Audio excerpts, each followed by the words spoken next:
The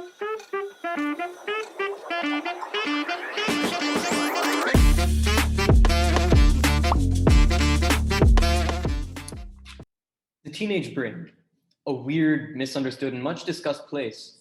Adults often wonder what goes on in here. Is there a hard science behind our experiments with our hair, our sense of humor, and our moods? And what about those of us who are neurodivergent? Here to answer all these questions is our guest, a doctor, a psychiatrist, and more specifically, a specialist in ADHD and the autism spectrum, an expert on the adolescent brain, and one of the best, Dr. Shola Faniran. Doctor, welcome to TeenWork. Thanks for being here. Thanks for having me, Ariane. But to correct, though, I'm not a psychiatrist. I'm a developmental pediatrician, and that means I work with children with neurodevelopmental disorders, and that's where you find a lot of the neurodivergent teens. Dr. Shola, we have so many questions that have come in here from the parent community as well as educators. We invited questions from about the teen brain. And I personally obviously want to know a lot of things about it because, I myself am obviously a teenager. So it's an established fact that teenagers and adults behave very differently. So much so that teenagers can be described as being more impulsive or more likely to take risks, not always well thought through risks, mind you. So is there a biological reason for this difference? And if so, is it fair to hold teenagers to the same level of accountability as adults? Well, I guess it depends on what particular end of the teenagers we're looking at, because again, that's a wide range, right? We're talking from 13 up to 19. And between the age of 13 and 19, there are lots of different things that happen that can account for some of the differences we're talking about. And a 13-year-old will obviously be quite different from a 19-year-old.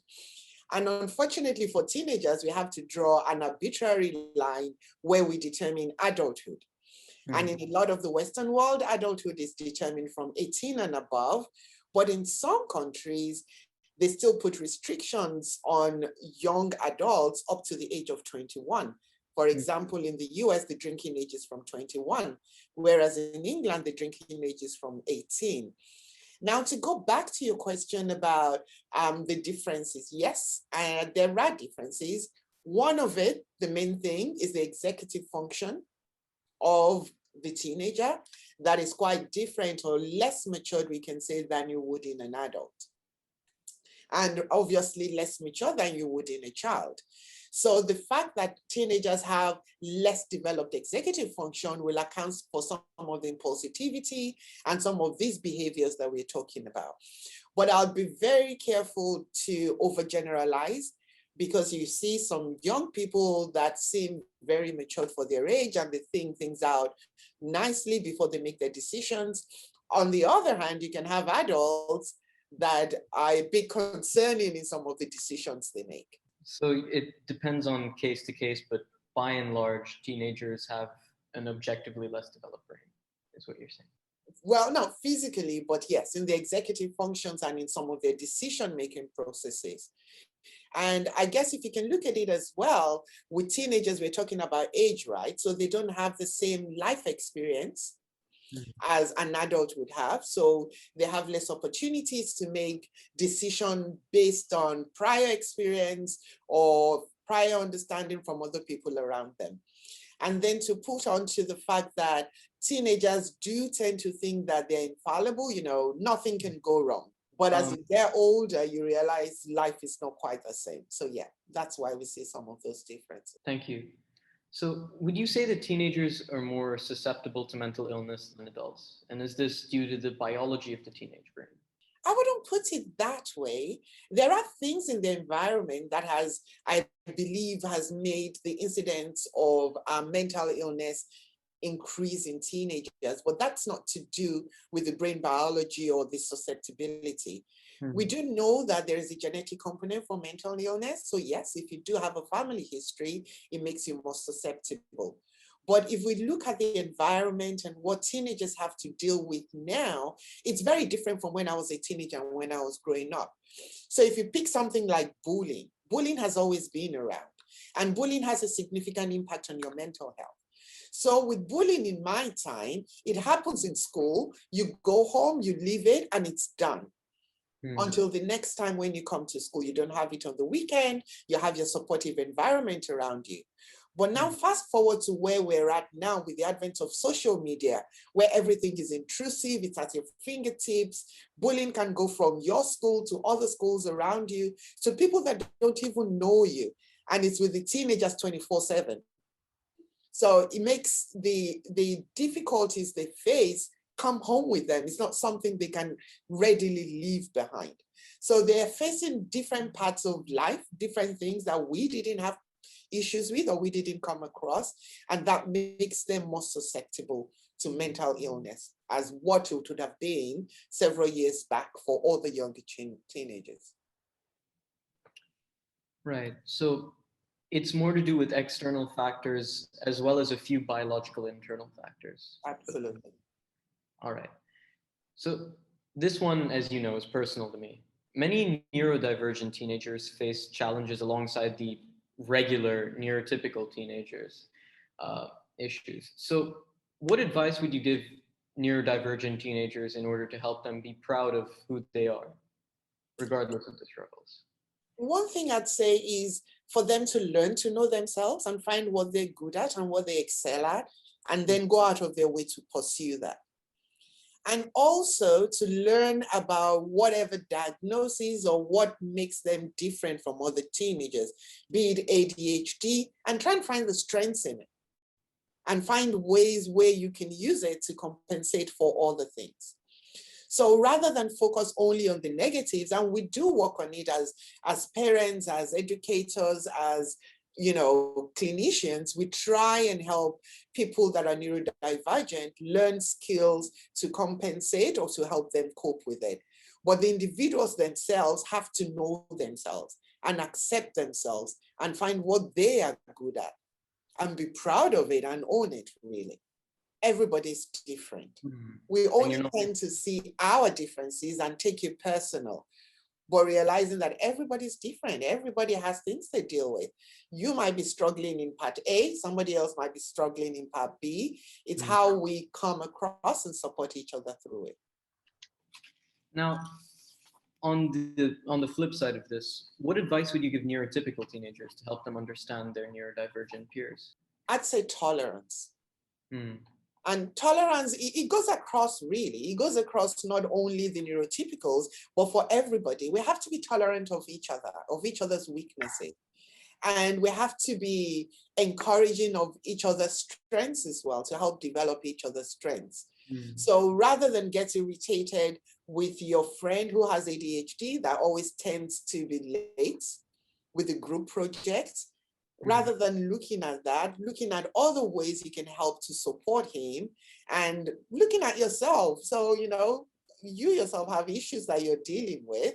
Recognize that before you start poking out other people's differences and weaknesses. In terms of getting help, how would a parent spot when a teenager is maybe struggling with neurodivergency or anything else in general?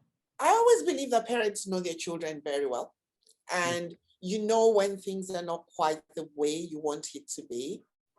And the first thing I always tell to parents is, if there's something worrying you, ask for help. If you go to the first person and they assure you and say, oh, there's no problem, I can't see anything, look for somebody else to discuss it with. Don't accept whatever someone says or any reason they give you. So for example, I work with younger children. I work with children when these neurodivergent traits are beginning to emerge. So we pick autism, for example, and a child is not talking. And parents come to me and say, oh, they've told me he's a boy, boys speak later, or it's because of COVID, he hasn't had any interaction. Yes, this might be environmental things or some facts in it, but the issue is you recognize something is not quite right. Seek for help. If you go the first time, it doesn't happen, ask again. Look for people that are specialists in that area. And try and find parent groups or other parents walking similar pathways, because they've been there. They might have suggestions for you on where to go or where you can better get help from. Now, what would you want to tell parents and educators to remember when they're dealing with a teenager? what I say to all parents, irrespective of the age, in particular if the child has a diagnosis or is neurodivergent, is the first thing you must always remember, this is a child. This is a boy, this is a young girl that is navigating life way before you start looking at the diagnosis of being neurodivergent. So you must always recognize that a child has needs, a teenager has needs. In particular for teenagers, they're beginning to learn that they need to be more independent. They're trying to take control of their decisions. You have to give them room to make mistakes because you learn from the mistakes. Of course, guided mistakes, because you don't want them to make a mistake that's devastating to their life or to their health. But being that parent that can step back, take a breath, and support your child as they navigate life.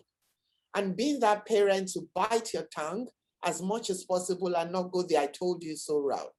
Because yes, you did, and you most likely knew, but that's not what your teenager needs to hear at that point in time.